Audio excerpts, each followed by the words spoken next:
नमस्कार, स्वागत है आप सभी का आर्य न्यूज पर। आपके साथ मैं हूं पल्लवी रविंद्र सिंह। सतना में मुख्यमंत्री शिवराज सिंह चौहान चुनावी दौरे के बीच खाना खाने आदिवासी बसंती के घर पहुंच गए। बसंती ने मुख्यमंत्री के लिए चने की भाजी, भरता और चूल्हे पर हाथ से बनी पनपथी रोटी के साथ दाल चावल, लौकी की सब्जी और खीर बनाई थी। सीएम शिवराज के साथ आपको बताते चले कि सांसद गणेश सिंह, भाजपा जिला अध्यक्ष नरेंद्र त्रिपाठी तथा विधायक शरद कोल ने भी खाने का स्वाद लिया। सीएम कमरे से बाहर निकले और सीधे चूल्हे के पास गांव की अन्य महिलाओं के साथ बैठी बसंती के पास जाकर बैठ गए।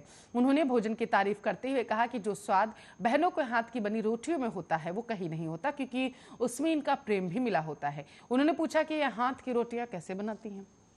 बसंती ने बताया कि गूथे आटे को हाथ से गोल आकार दिया जाता है, उसकी मोटाई ज्यादा रखी जाती है और उसे आग पर पकाया जाता है। उन्होंने महिलाओं से उनकी समस्याएं पूछी और कहा इन पर ध्यान जरूर दिया जाएगा। मंगलवार को चुनावी प्रचार के दौरान सीएम आदिवासी बसंती के घर पहुंचे थे। यहां खाने के बाद सीएम चलने को उठ खड़े हुए तो बसंती उनके पैरों पर झुक गई। शिवराज ने उन्हें उठाया और गले से लगा लिया। बसंती ने बताया कि पहला मौका है जब कोई सीएम गांव में आया हुआ है। यह उनके जीवन का यादगार क्षण है जब मुख्यमंत्री शिवराज उनके घर आए, खाना खाया और इतनी देर तक बैठकर उनसे बातचीत की। बसंती ने कहा कि चूल्हे से बनी रोटी का स्वाद अलग होता है, इसलिए उन्होंने भोजन गैस चूल्हे पर नहीं पकाया। बसंती के घर भोजन करने के बाद मुख्यमंत्री जनपद सदस्य छोटी कोल के घर पहुंचे। वहां उन्होंने चाय पी, लोगों का कुशल क्षेम पूछा। सीएम के स्वागत के लिए यहां सिर पर मंगल कलश लिए कन्या खड़ी हुई थी तो मुख्यमंत्री के गांव में आगमन पर स्थानीय लोग ढोल बजाकर खुशी में नाच रहे थे।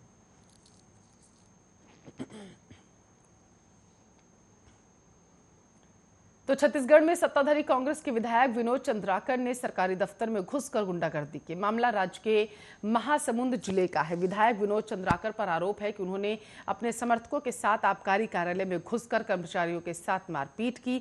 मारपीट के दौरान एक कर्मचारी की आंख भी फूट गई। बड़ी बात यह कि इस मामले पर पुलिस ने अब तक कोई केस दर्ज ही नहीं किया।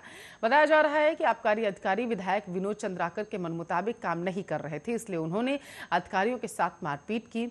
मारपीट के दौरान जिस कर्मचारी की आंख फूटी वह लिपिक था।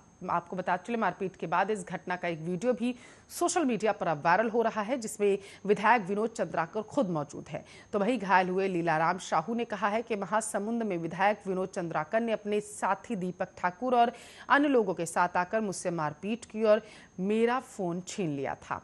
मैं एक्साइज ऑफिस में ऑपरेटर के पद पर कार्य करता हूँ।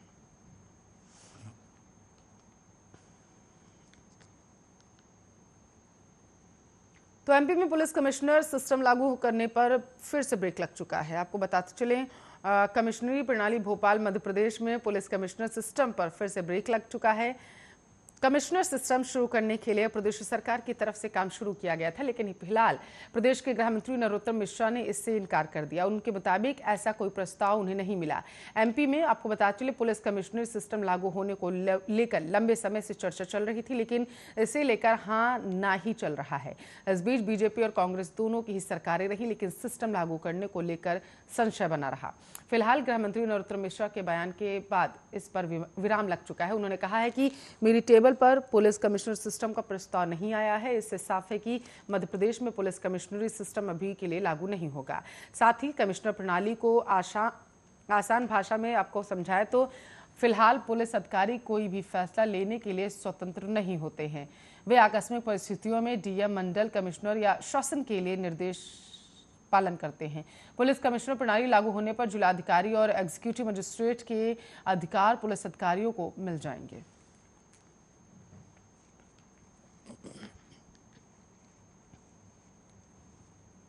तो भोपाल में जो लोग सोने या चांदी में निवेश करना चाहते हैं वह जल्द ही खरीद ले। सोने के दाम आसमान छूने वाले हैं। दिवाली आने तक सोना और भी ज्यादा महंगा हो जाएगा।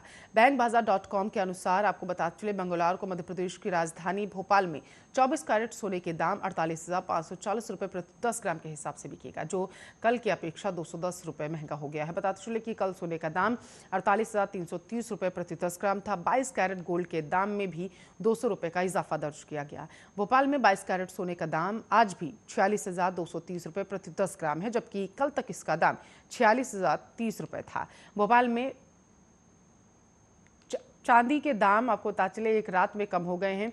चांदी के दाम में पूरे 100 रुपए का अंतर आया है। हालांकि शाम तक फिर दाम बढ़ सकते हैं। आज भी भोपाल में चांदी 70,200 के हिसाब से बिकेगी। भोपाल सराफा बाजार में आज 22 कैरेट गोल्ड 45,480 रुपए के हिसाब से ही बिकेगा। कल की अपेक्षा 22 कैरेट सोना जरा भी महंगा नहीं हुआ। नवरात्र के समय आपको पता चले सोने के दाम में भारी बदलाव नहीं आया, लेकिन अब दिवाली तक सोने के दाम आसमान छू सकते हैं।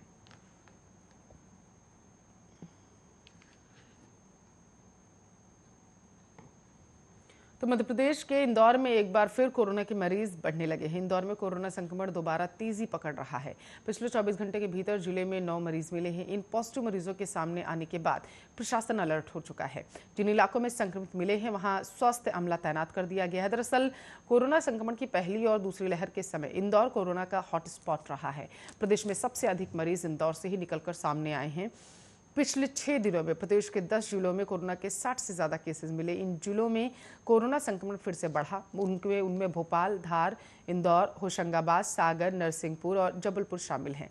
इसके अलावा नीमच, रतलाम, राजगढ़ में एक एक मामले आए हैं। मध्य प्रदेश में कोरोना के अब तक कुल 7,92,747 संक्रमित मिल चुके हैं, जिनमें से 7,82,140 मरीज रिकवर हो चुके हैं, जबकि 10,523 लोगों की जान जा चुकी है।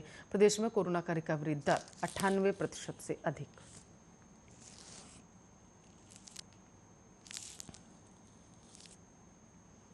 तो ग्वालियर में कातिल पत्नी के मामले में एक और खुलासा हुआ है। 7 दिन पहले ही उसने पति की हत्या की स्क्रिप्ट लिख ली थी। हत्या से 3 दिन पहले पत्नी ने मोबाइल बंद कर लिया था। पुरानी सिम हटाकर नया नंबर ले लिया था, लेकिन पुराने सिम संभाल कर रखे थे, जिससे आपको बताते चले पुलिस को उसके पुराने नंबर पता चल गए थे। फोन ने ऐसा खुलासा किया है कि पुलिस भी हैरान रहेगी। बीते कई महीने से महिला अपने प्रेमी से रात रात भर फोन पर बात करती थी।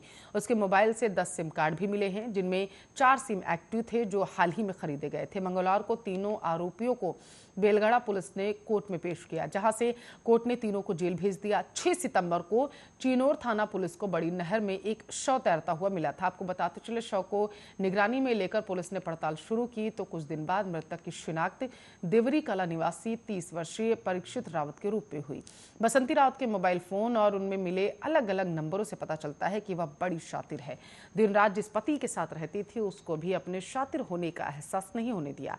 पिछले 3 महीने से वह पति की आंखों में धूल झोंक रही थी। उसके पति को नशे की आदत थी।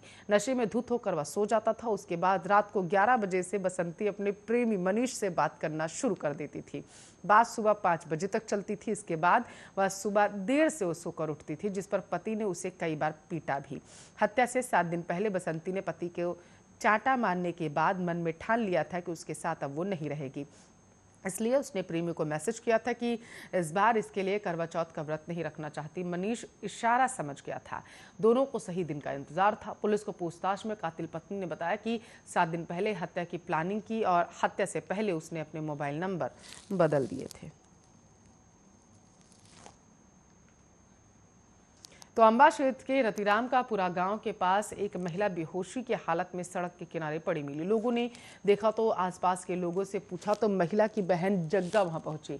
महिला को 108 एम्बुलेंस की मदद से जिला अस्पताल मुरैना लाया गया। वहां उसका इलाज चल रहा है। आपको बताते चले कि महिला अर्चना तोमर जग्गापुरा ग्वालियर स्थित अपनी बहन से मिलने आई थी। मंगलवार को वह वापस अपने गांव जग्गापुरा जा रही थी। रास्ते में कुछ लोगों ने उसे बेहोशी की दवा मिली, कोई चीज खिला दी, जिससे वह बेहोश हो गई। बेहोशी की हालत में ही उन लुटेरों ने उसके कान के बाले, गले से सोने की चेन लूट ली। इसके साथ ही उसके पायल और पर्स भी लूट कर लेकर चले गए। पर्स में कुछ रुपए थे। महिला विधवा है और उसके पति व बच्चे नहीं हैं। उसकी एक बहन रतिराम का पूरा में रहती है।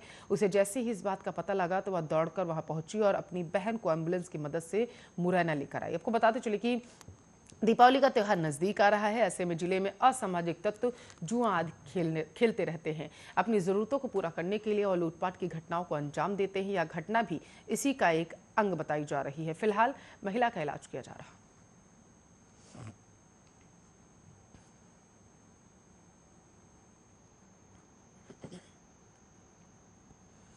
तो देवास इंदौर रोड के मक्सी बाईपास पर सिद्धिविनायक रेस्टोरेंट के आगे मुंबई से कानपुर जा रहे चलते ट्रक में अचानक आग लग गई। ट्रक मालिक और ड्राइवर को इस बात का आभास नहीं हुआ कि ट्रक में आग लगी है। वह तेजी से ट्रक को हाईवे पर दौड़ाता रहा। राहगीरों ने इसकी जानकारी ड्राइवर को दी तो उसने सड़क किनारे ट्रक को खड़ा किया और क्लीनर के साथ नीचे कूद गया। नगर निगम की टीम ने दमकल के साथ मिलकर आग पर काबू पाया। जानकारी के अनुसार मुंबई से प्लास्टिक केमिकल के छोटे ड्रम और अन्य सामान लेकर ट्रक जो है वो कानपुर जा रहा था। मक्सी बाईपास पर सिद्धिविनायक रेस्टोरेंट के आगे अचानक ट्रक में पीछे से आग लग गई। आग लगने से अनजान ट्रक मालिक और ड्राइवर जुबेर अहमद तेजी से ट्रक को हाईवे पर दौड़ाता रहा। यहां से गुजर रहे लोगों ने ट्रक में आग देखकर चिल्लाए। ड्राइवर जुबेर को जानकारी दी। आग की बात सुन घबराए ड्राइवर ने तत्काल ट्रक को साइड में किया और क्लीनर के साथ नीचे कूद गया। सूचना मिलते ही नगर निगम की टीम 3 दमकल और 1 पानी का टैंकर लेकर मौके पर पहुंचे। करीब आधे घंटे की मशक्कत के बाद आग पर काबू पाया गया। जब तक आग बुझाई गई, ट्रक में भरा सामान जल चुका था।